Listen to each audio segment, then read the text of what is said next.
In our time, music is one of the things we can say that become a part of our lives.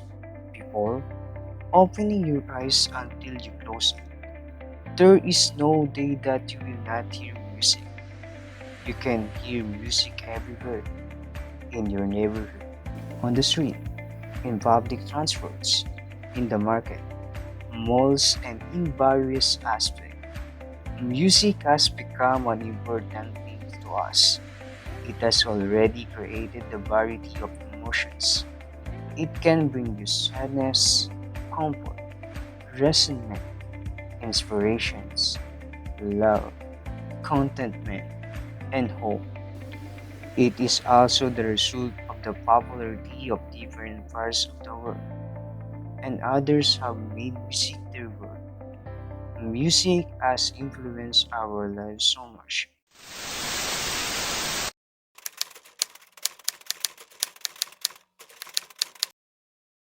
Kapag narinig ko music ng Backstreet Boys, naalala ko yung paborito kong banda. Para sa akin, pag narinig kong salitang music, ito yung nakakapagbigay sa akin ng kapayapaan sa isip. Nagbibigay siya ng isang bagay na kasiyahan o marinig mo ang isang bagay ng musika o isang musika. Ibig sabihin, isang bagay na nagbibigay ng kagalakan. Pag narinig ko ang musika, ayan, nagpapaalala sa akin ng aking kabataan dahil nalayo ako ng maaga sa magulang ko. Pinadalahan ako ng recorded tape na kanta. Yun, lagi kong pinapakinggan.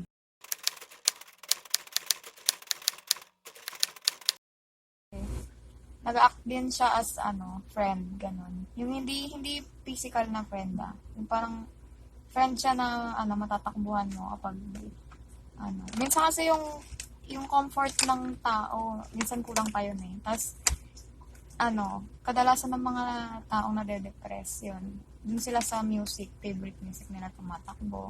Kasi nakaka-relate sila dun sa mga lyrics. Tapos ganun din ako minsan. Napakalaga sa akin ng music kasi dahil dito na ilalabas ko lahat ng emosyon ko, mga nararamdaman ko sa araw na hindi ko masabi sa aking mga kaibigan, sa aking mga kapatid at sa aking mga magulang.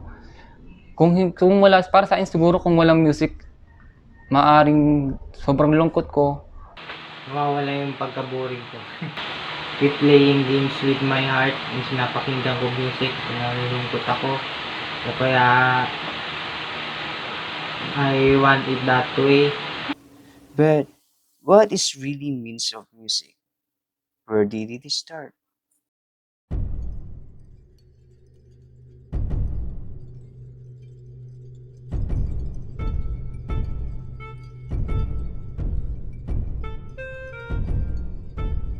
Prehistoric period. Music can be traced back from the prehistoric period. The earliest forms of music were probably drum-based percussion instruments like rocks and sticks. These simple instruments were used in religious ceremonies as representation of animals. But today, we will be discussing about the 6 classified musical periods.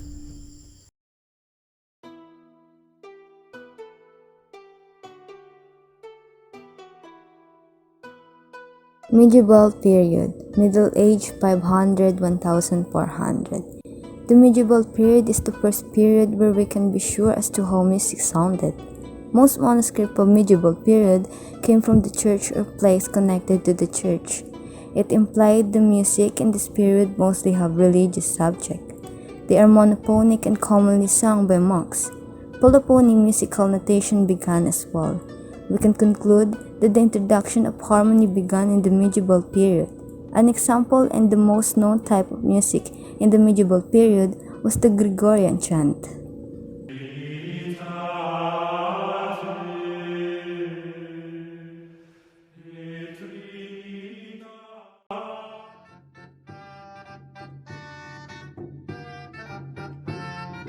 Renaissance period. This period brought increased amounts of harmony and polyphony into the music. Also, composers focused on a choral music and they also included humanism in music. This is the golden age for the choral composition, where the musicians perform in Italian chords. It introduced, along with the religious music, are anthems, psalms, motets, and masses, wherein mixed instruments are played. The example of the Renaissance music are O Rosabella,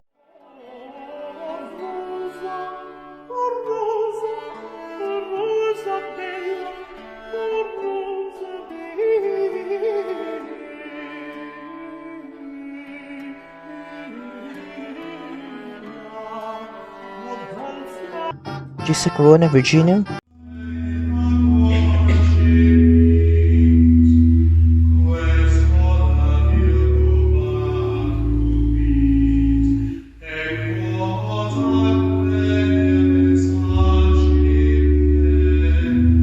and Fine Next for Ladies. For ladies, choice may value, good penny once, but money cannot move. I keep a fair, but for the fair to view, I beg of may be even alone now. Though all my wares each that of heart is true, the heart is true.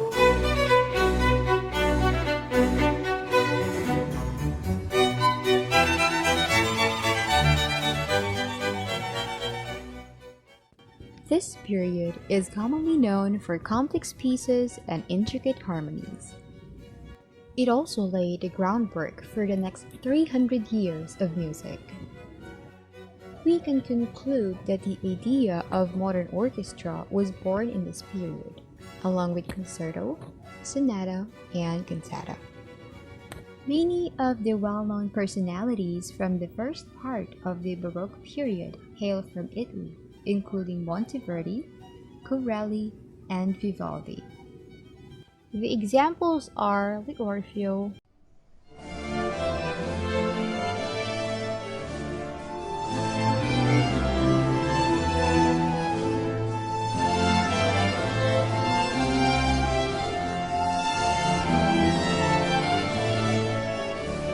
Opus 1, Sonate de Chiesa,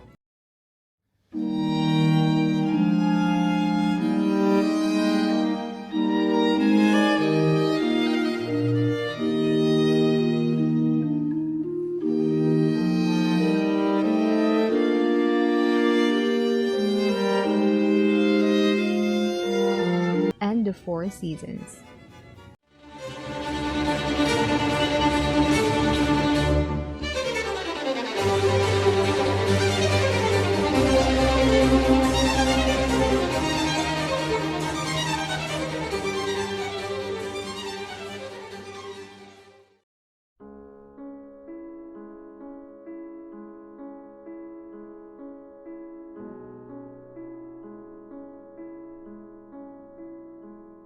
Classical period is characterized with simple melodies such as sonatas.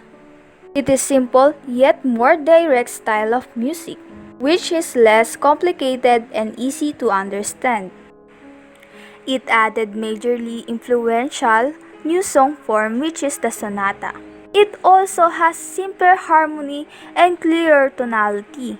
This period saw development of the concerto, symphony, sonata, trio, and quartet. Classical period is known for its compulsion for structural clarity in music. It reflected feelings and situations experienced in daily life.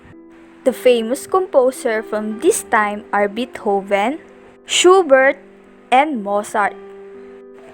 Their major compositions are Furlis,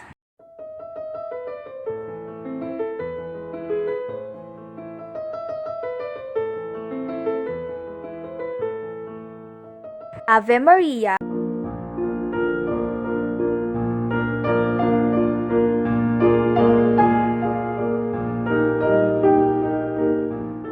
and Don Giovanni.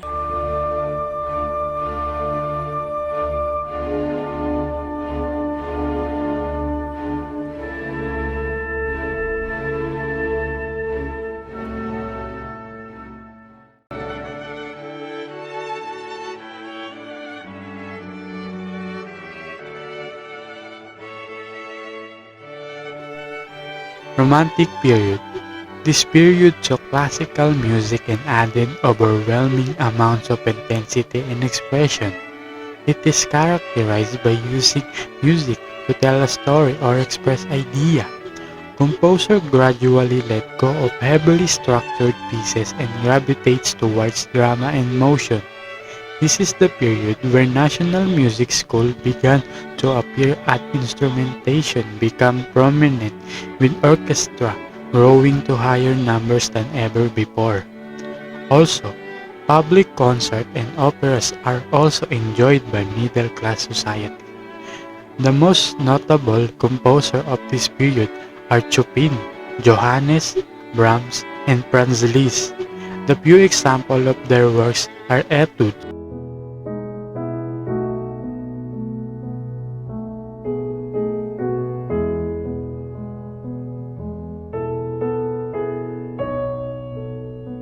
violin, concerto,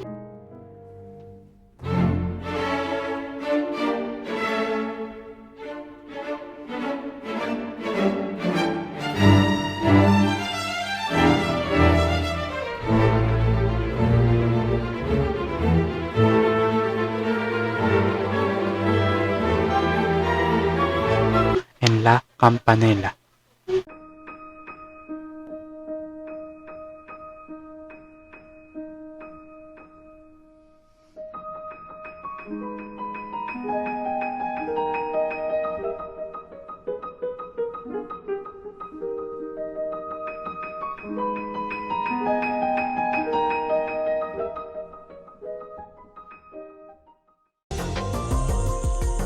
Twentieth and 21st century period 1900 onwards.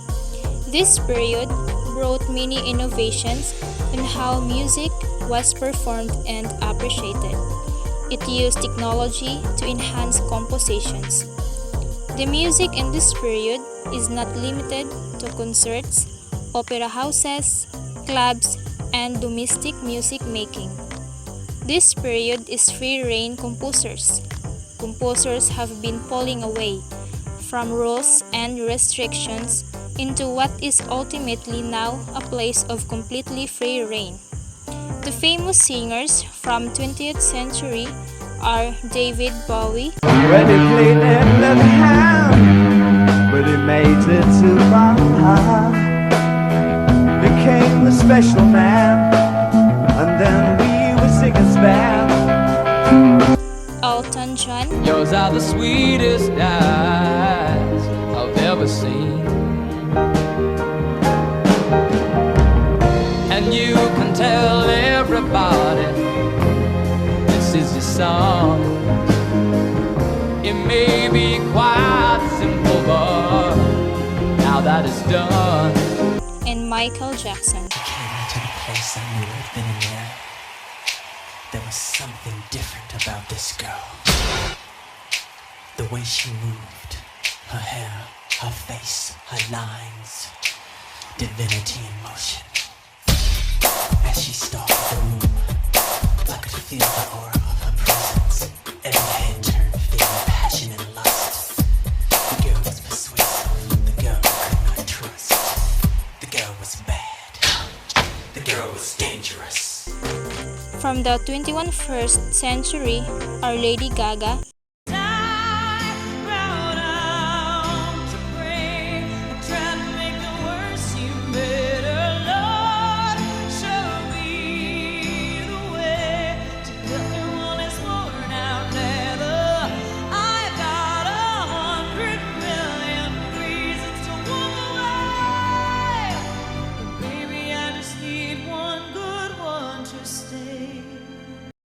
Taylor Swift, Loving him is like trying to change your mind once you're already flying through the freeway.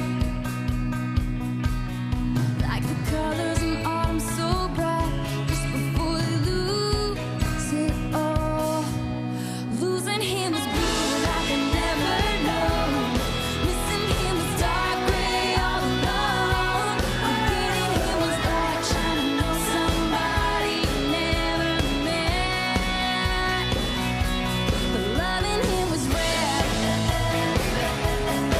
Eminem are few from the others. Heavy, there's vomit on his sweater already. Mom's spaghetti, he's nervous, but on the surface he looks calm and ready to drop bombs. But he keeps on forgetting what he wrote down. The whole crowd goes so loud, he opens his mouth. Words won't come out, he's choking how? Everybody's choking now, the clock's run out, time's up. Oh. Here are the elements of music and their basic related terms. Rhythm. Rhythm is the element of time in music. When you tap your foot to the music, you are keeping the beat or following the structural rhythmic pulse of the music. There are several important aspects of rhythm. Duration. How long a sound or silence lasts. Tempo. The speed of the beat.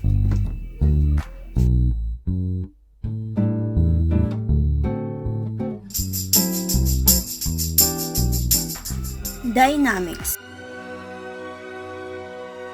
All musical aspects relating to the relative loudness or quietness of music fall under the general element of dynamics. Other basic terms relating to dynamics are crescendo, gradually getting louder.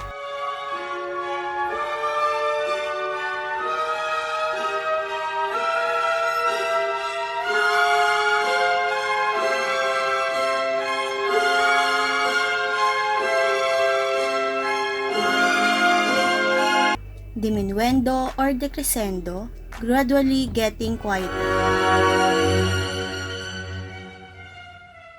Melody.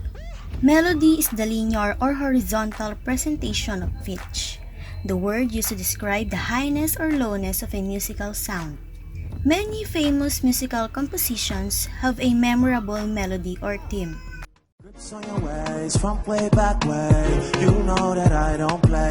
Streets not safe, but I never run away, even when I'm away.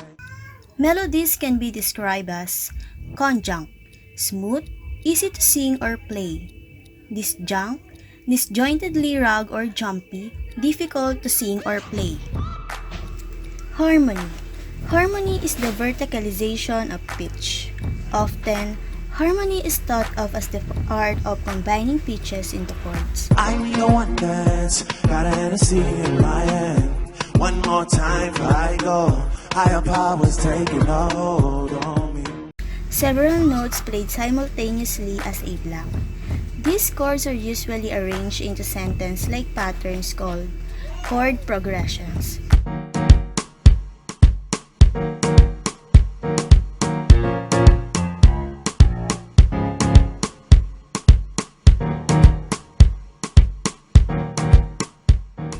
Harmony is often described in terms of its relative harshness, dissonance, a harsh-sounding harmonic combination, consonance, a smooth-sounding harmonic combination.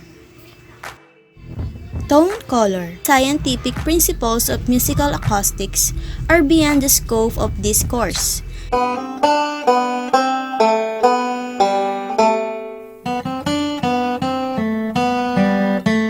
It is safe to say that each musical instrument or voice produces its own characteristic pattern of overtones, which gives it a unique tone color or timbre. Composers use timbre much like painters use colors to evoke certain effects on a canvas. A variety of timbre can also be created by combining instruments or voices. Texture. Texture refers to the number of individual musical lines, melodies, I'm in fear for my life from the long arm of the law, and the relationship these lines have to one another.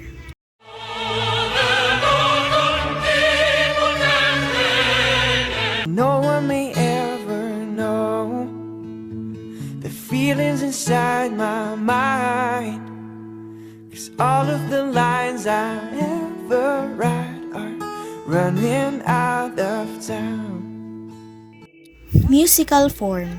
The large-scale form of a musical composition can be projected via any combination of the musical elements previously studied.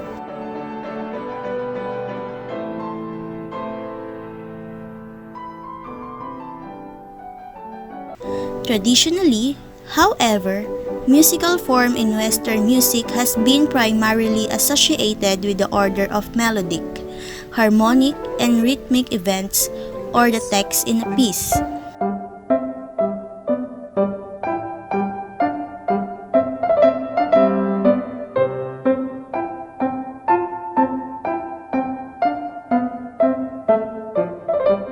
Letters A, B, C are used to designate musical divisions brought about by the repetition of melodic material or the presentation of new, contrasting material.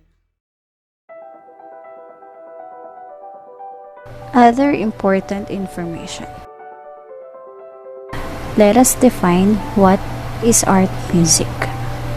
Art music is a general term often used to describe thoughtfully cultivated music, particularly in Western societies, and as in contrast to pop and folk music. Art music is a term that encompasses music traditions that apply advanced structural and theoretical considerations with the written musical tradition. In Western countries, classical music is the main tradition. Art music has two extensions, being either serious music or light music. From as early as antiquity, the art music genre existed alongside other music and developed through the time periods from medieval to contemporary times. There are no outstanding characteristics of the style, as time has brought significant changes and differences to each generation. Another important thing is, did you know that music is already written in the Bible? Let us read what the Bible says in Job 38:7, that when the morning stars sang together, and all the sons of God shouted for joy. King James Version. Music existed before the world was made. The morning stars, which is the angels, was sung together to God. It is truly amazing to see and know the history of music. It is gratifying to know that from the earliest times there was music that existed and is still existing in the present times. But even though time has passed, it still remains in the human mind and heart. As long as we live, there is a music to support and can also provide advice and reminders, especially when we are in the Philippines. Let's enjoy our native music. There is nothing wrong with supporting others, but we must think about putting our country first. Let us be proud of our music. It's really different when you have music with you in life. It serves as our consolation for a variety of reasons. May what we are discussing bring us some knowledge, and may we always appreciate it. This is music.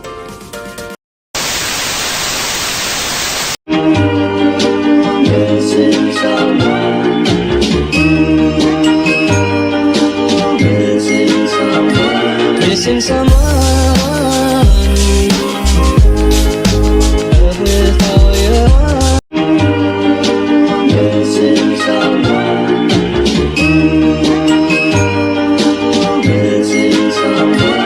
Missing someone.